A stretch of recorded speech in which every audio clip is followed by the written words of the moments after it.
Hello, it's Saturday, October 17, and today we're looking at John chapter 20 together.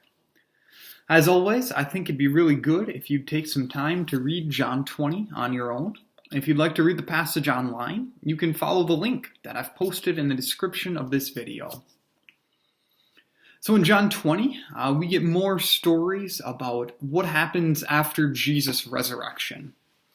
And particularly in John 20, we see that Jesus again and again goes to his followers and shows them that he is risen from the dead to help them believe. So we see that even though Jesus has talked about his resurrection before his death happens, his disciples, his followers don't understand. They don't believe that Jesus is going to rise from the dead. They aren't looking for it.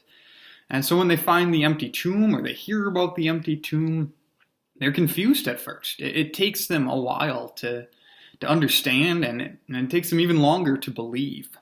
And so we see Jesus going to give reassurance and proof. First, we see that Jesus gives proof to Mary Magdalene. She's outside of Jesus' tomb just weeping and just almost inconsolable because of the grief that she has over Jesus' death and his body being missing. But Jesus himself comes to her and calls her by name, Mary. And then she realizes that Jesus is alive.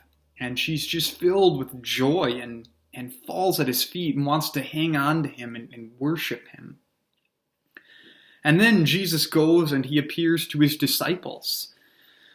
And he shows them that he still has the wounds, that it's still him. He's the same Jesus they remember who died, but now he is alive again.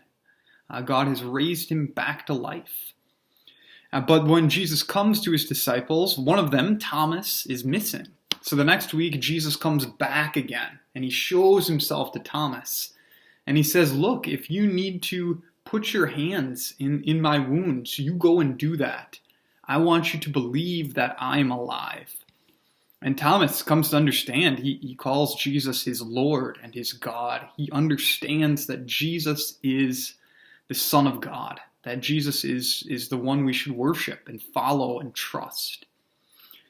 And so Jesus' resurrection can be hard to believe. This is not something we experience, people coming back from the dead.